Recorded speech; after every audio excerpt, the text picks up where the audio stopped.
Major funding for these broadcasts has been provided by grants from New York Community Bank, M&T Bank, PBM, Customers Bank, Collins Building Services, AmTrust Title Insurance Company, Marks Paneth, Capital One Bank. Additional funding for these broadcasts has been provided by grants from Amerant Bank, Bank of America, Citizens Bank, Dime Community Bank, Douglaston Development Levine Builders, Flushing Bank, Friedman LLP, Handro Properties LLC Handler Real Estate Organization, Hodges Ward Elliott Inc., Investors Bank, James D. Kuhn Real Estate Institute at Syracuse University, John Catsimatidis Red Apple Group, Keysight Capital Partners, New Banks, Meridian Capital Group, Ocean First Bank, People's United Bank, RPW Group, TD Bank, and these friends.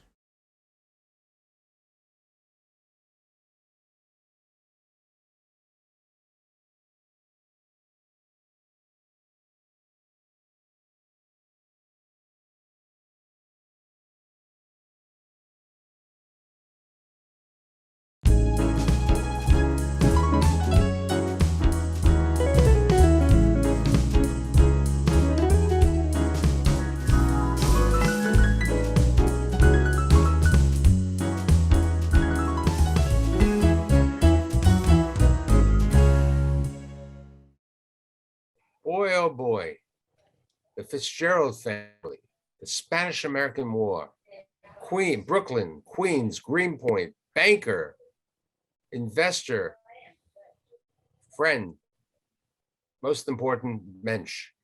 Today I have Jim Fitzgerald, my good friend, to talk about his family and his life. So tell me about grandpa who I alluded to. Tell me about him. So on my father's side, that was John Patrick Fitzgerald, born in Limerick, Ireland, late 1800s, found his way to the United States, became a Marine, and he's probably the most famous Fitzgerald in our family. He was awarded the Congressional Medal of Honor during the Spanish-American War. He was a signalman, as the story goes, and his fellow soldiers were being annihilated by the enemy. And so he stood up on the top of some hill and was signaling for reinforcements and artillery, I guess, and that arrived and saved, hundreds, I don't know, maybe thousands of fellow soldiers. And as a result of that, he won the Congressional Medal of Honor. The joke in the family is that he was a signalman and he was signaling, but he was saying that, please send whiskey. We have no more whiskey over here. So urgent, please send whiskey. So that was the joke at the table. Okay, after the war, what happens? He comes back to New York.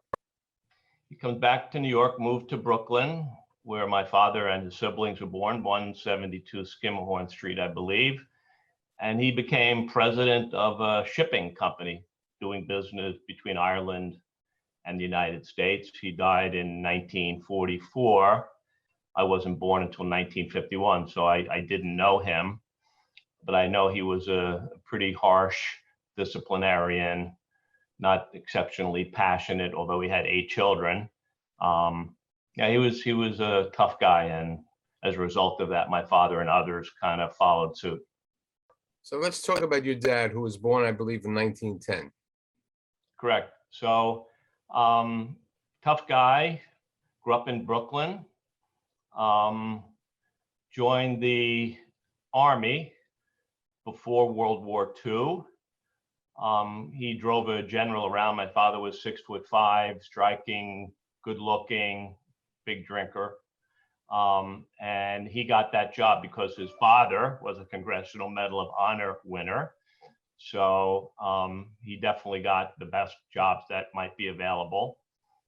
He did that, loved it, left the Army and became a New York City cop, working at the Holland Tunnel, believe it or not, where he met my mother. She was a waitress at a little corner diner there. Yeah, why don't you tell the story? It's a cute story because your mother came from Honesdale, Pennsylvania, She was born in Scranton and lived and grew up in Honesdale, Pennsylvania. And she and several of her sisters at the tender age of 16 years old leave Pennsylvania, rent an apartment on the Lower East Side, and she becomes a waitress. And my father met her because he would come out of the tunnel and little diner. It was there for a long time, 10 feet wide across the side of the building when you came out of the Holland Tunnel. And so he'd have a cup of coffee and leave her a big 10-cent tip, which was a big deal back then. So your father was known in Chinatown and Little Italy by the police force. During the war, he went and joined the Navy, was a chief petty officer, then came out of the Navy and went back into the police department. And he became a foot cop in Little Italy and Chinatown. They called him Big Fitz. He was pretty famous because he was big. And he worked the cabaret shift. That's what they called it. He started work at 10 o'clock at night and worked till 6 in the morning. And he knew all the tough guys and wise guys. The mayor of Chinatown was his best friend. He was a 6'2" Chinese guy, which was highly unusual. And we'd have dinner with he and his family, I'd say maybe every other month, which was a treat. But notwithstanding knowing the tough guys in Little Italy, I can tell you he was an honest cop because we were poor kids. We never had anything, no color TVs, nothing. So unless he was giving it to somebody else, we never had any dough. So let's talk about growing up in Brooklyn. Your brother was older, okay? And you, other siblings? No, just my brother, 7 years older, which is kind of unusual for a half Irish family to have a kid 7 years later. So there's a joke that goes with that, but I'll keep it clean. So it was great. You know, I grew up in Bushwick, in what I would call the hood. First immigration, first family from Ireland, Italy, primarily. Jewish families lived more on Bushwick Avenue, the doctors and the lawyers, much more accomplished. So first generation, that was the word I was looking for. So tons of friends. We had, my father bought a row house, 2-family row house. I think he paid $9,000 for it when I was 4 years old. So that's 1955. And that's where we grew up. So I grew up, you know, playing sports and went to all Catholic schools. When did your mother convert from Judaism to Christianity? So her parents never really practiced any religion. I'm told that they were, you know, Jews persecuted in Russia and didn't align themselves with any religion. So my mother converted in order to marry my Irish Catholic father. And so I was raised as a Catholic. You graduated high school in 1968. Christ the King High School in Middle Village, Queens. Yeah. Right. Brand new school. So I think we were the second graduating class. Okay. So you graduate and your father says to go to college, but there's no money, right? No, he told me that I was a pretty good student. He said, you can go to any school that you want to go to. So I wanted to play football in school. I didn't play it in high school because I couldn't get into St. Francis Prep. My brother was a tough guy, and his reputation unfortunately stained me. So I couldn't play. Couldn't go to St. Francis. So I wanted to go to play football in Florida. I knew some people that had gone there. They thought I would make the team. So my father said, you can go wherever you want as long as you pay your own way. So that was that. So I went to St. John's. I drove to St. John's from Bushwick, Brooklyn every day. And that's where I went to school. And they didn't have any organized sports other than basketball. There were no other kind of collegiate teams there. Now you had a job in the library and also with the newspapers. So I was in the science department, the work study program. So when I wasn't in school, I was working in the library, and on the weekends, I worked for a famous newspaper stand at Myrtle and Wyckoff in Ridgewood. So there were a million people going through there round the clock at night. So I worked from 7 o'clock Saturday night to 6 o'clock in the morning on Sunday. Now, in the summers, you said you became Fitzgerald the farmer, right? The cow. So that was when I gotten older. I would say maybe when I was 10 or 11, my parents would pick me up on June 23rd, which was the last day of school. The car was packed with my stuff, and I was brought to my family's dairy farm, not far from Homedale, Pennsylvania, Lake Como, those areas. And I would stay with my aunt all summer long, working on the farm, milking cows before that became modernized with electricity and haying and all of those things. And so I did that every summer until I was probably 17 years old. So Okay. all my summers were spent away from Brooklyn. Okay, so it's 1972. What happens? You graduate St. John's? I Something was- graduate St. John's with a degree in mathematics. Really didn't have any guidance. My father was a cop. My mother was a housewife. And so I was trying to figure out what I wanted to do in life. And my fiance's brother was working at Aetna at the time. He knew I had math skills. And so he introduced me to Aetna, and they offered me a job in their computer programming area, which I really didn't know much about computers, but I needed a job. And before I could advance that, my father shows up one day, and his cousin, Hank Ulrich, was a lawyer and an advisor to the police commissioner. He was well known, Beau Vivant, huge guy, 380 pounds, great singer, joke teller, big drinker. He and my father made quite a pair. My father said, well, my son's looking for a job. What do you do? And he told him, he said, well, we're looking for smart young guys. Why don't you tell your son to come in and talk to me? So I did. And they hired me on the spot. And that's how my real estate career started, totally by accident. And it was great training ground. You spent about 3 years there as an office leasing broker. Office leasing broker, working primarily for Uris Brothers, which is a famous name that probably a lot of people don't remember anymore. Right, but with regard to Uris Brothers, when you were in college, you got a job as a security guard for Uris Brothers at 850 3rd Avenue. That's right. So I went to school in the morning, and I went to work as a security guard at 11 o'clock at night at 850 3rd Avenue, which was their headquarters. And so I'd work for 3 or 4 hours, and then I would study while I was sitting in the lobby, took a nap for 2 hours, and then I drove back to St. John's to go to class. So it's 3.5 years at Cross and Brown. It's time to change careers. How do you get involved with the banking world?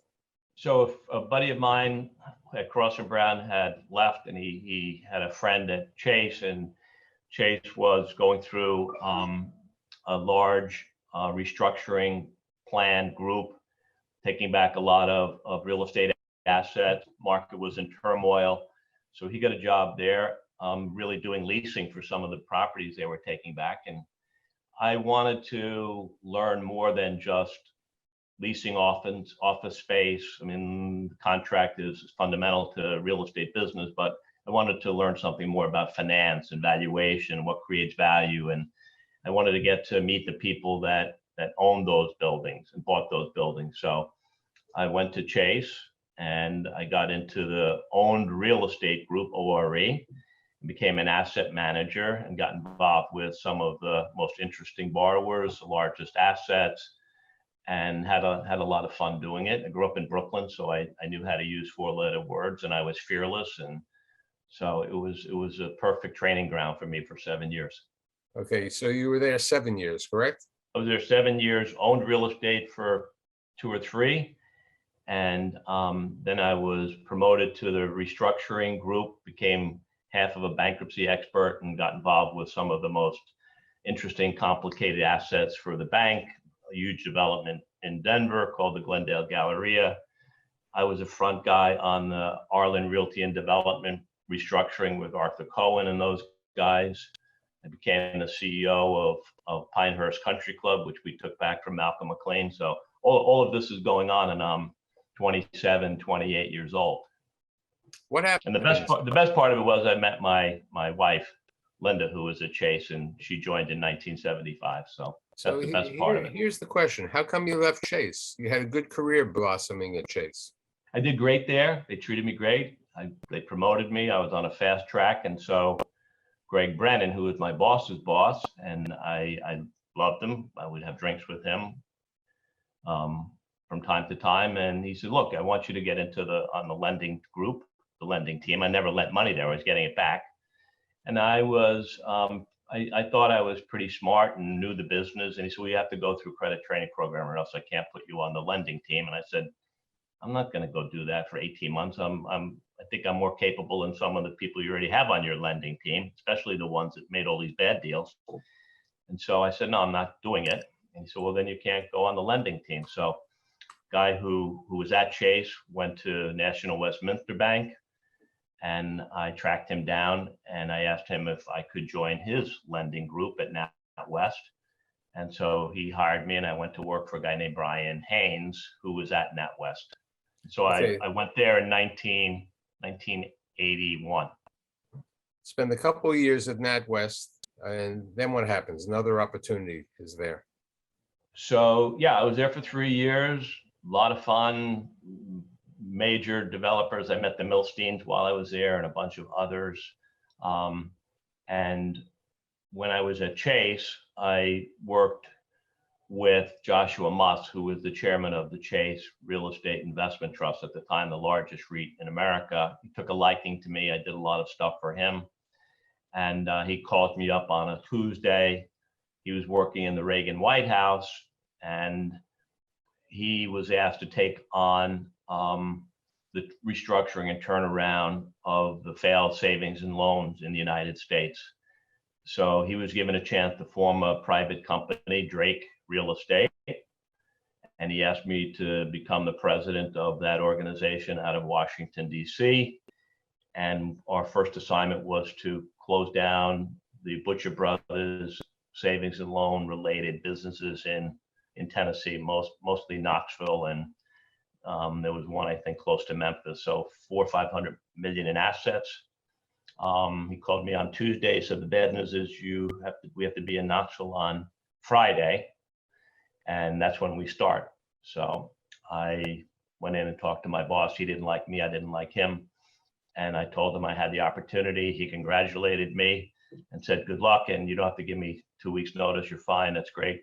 And I left and flew to Tennessee with Josh, and it was a great assignment. I had been in training at Chase doing this, restructurings and workouts and bankruptcies. And so I sold mobile homes and guns and cattle and shopping centers and everything else. And we made very, very good money. Our return was something like 83 cents on the dollar, where historically the government receiverships would take in 27, 28 cents on the dollar. So it was absolutely great, and I loved it.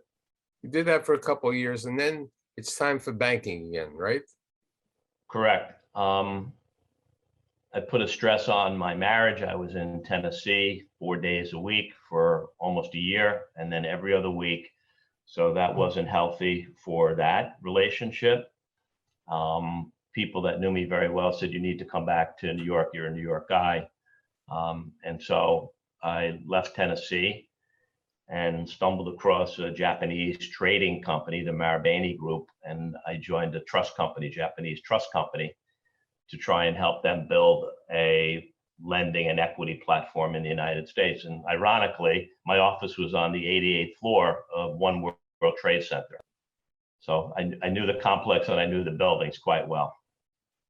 Now, when you were at Yasuda, running Yasuda, you had the opportunity to work with Donald Trump. I Tell me did. about that. So that was pretty fascinating. I'd never met him before.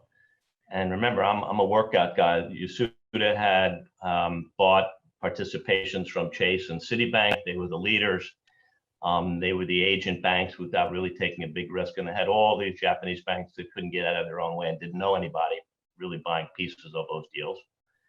And the Trump relationship had gone south. I think they had maybe a $30 million exposure, number of different properties. And so I didn't like the structure that the large banks were putting forth. And so I rejected the approval of it. And we didn't have a huge exposure. And that didn't sit well with Donald. And so his lawyer, who I knew quite well, gave him my home phone number, and he called me up at home, and he was complaining, and I wouldn't say he was threatening me, but he told me that I was a thankless banker since he had done so much for me. I said, I've never even met you. I don't know what you're talking about. So I kind of roughed him up a little bit, Brooklyn style, which didn't sit well with him. And ultimately, the chairman of Citibank got to my boss in Japan and made me acquiesce. So every time, I probably had 30 other meetings with him after that over a period of years. And he never let me forget the fact that, you know, I was the guy that almost destroyed his restructured agreement with the other banks. So it was a mild exaggeration, obviously. Okay, before we talk about credit Lyonnais, I think it was at NatWest you met the legendary Steve Rubel and Ian Schrager in the Morgan Hotel. So that's actually a funny story. Young guy's working for me, and he said, I've got this great deal. He was a calling officer. And I said, okay, that's great. That's why I'm paying you. So he tells me about it, and he kind of mumbles who the borrower is. It's a hotel deal, and it's a no-brainer. And I said, who are the borrowers? And he says something, I couldn't understand what he was saying. I said, can you just talk slowly? Tell me who it is. He said, Steve Rubel and Ian Schrager. So I'm like, wait a minute, I know that name, those names. He says, those are the guys that went to jail, Studio 54. Is that the group? He says, yeah, they're great guys. You'll love them. It's a no-brainer. I said, are you crazy? We'll both get fired. So he begged me to go see them. I go and see them, and it was a spectacular meeting. They were geniuses in their space, attention to detail. Rubel was bigger than life. Schrager was kind of the detail guy, and they won me over. This was a deal where you couldn't lose money. And so it was, I think, $4 or $5 million. Not a big deal, but not a small deal. So then I go back to my boss and I do the same thing, mumbling who we're potentially going to be doing business with. And he reminded me that he didn't hire me to lend money to convicted felons. So I got that. And then I asked him to do what my colleague did to me. So you just got to meet him. I understand we may not be popular, but, and so he meets him, and his takeaway was the same as mine. And we do the deal. Talk to me about Credit Lyonnais. So I joined there in 1992, met the president of the bank at a party. He asked me what I was doing. I told him. He said, what do you think of our group? I said, you don't have a group. You know, your guys don't, you know, I mean, they have no history in the space. So I got hired. I stayed there for 13 years, did about 13 billion of financing all over the United States. Absolutely loved it. Spent some time in Paris. It was a spectacular experience. Made a lot of money for them. At the end of the day, we had a falling out because I didn't earn what I thought I would earn. Being Irish, that didn't sit well with me, with my bad temper. So I quit, and I took some of my team with me to this German bank called HSH that I'd never heard of, with 65 billion euros invested in real estate. So I joined them and built a team in New York, Chicago, and LA. Had a blast. Spent a lot of time in Hamburg. And we did business with Forest City Ratner and the Milsteins and Mort Olshan and the famous names, mostly private, wealthy Jewish families based out of New York. But I was active all over the country. So okay. Great fun. Then you went in, worked with Stephen Garofalo. Okay. So I left there. Yep, I retired in 2008. That's the beginning of the end of the financial crisis.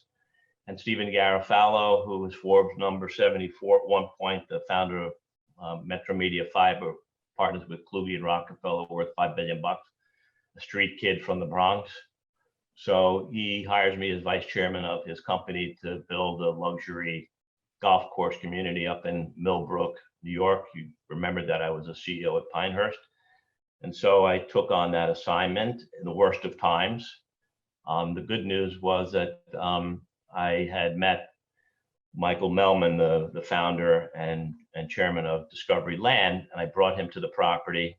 He fell in love with it, although most of their equity was being used to support their other development activities. And he came back about a year and a half later, and we structured a deal, and they're partners today. It's a phenomenally successful project, 1,100 acres. The who's who of billionaires and Goldman Sachs people are all there now, but it took a long time to make it happen.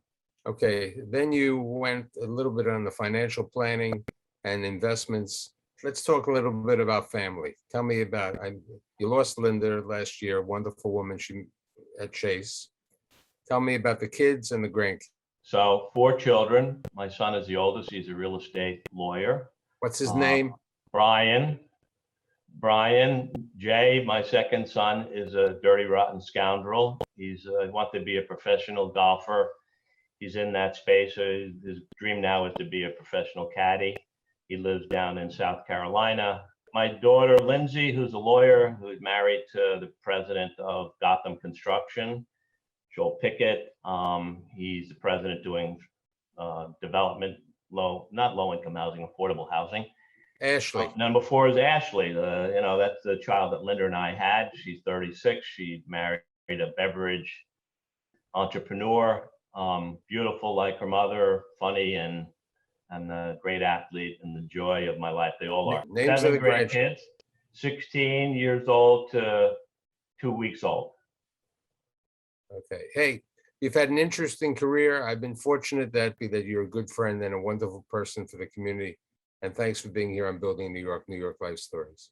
You're a great friend, buddy. That's the most important thing for me. My friends, those are the greatest possessions you can have in life. I love you. Take care. Bye.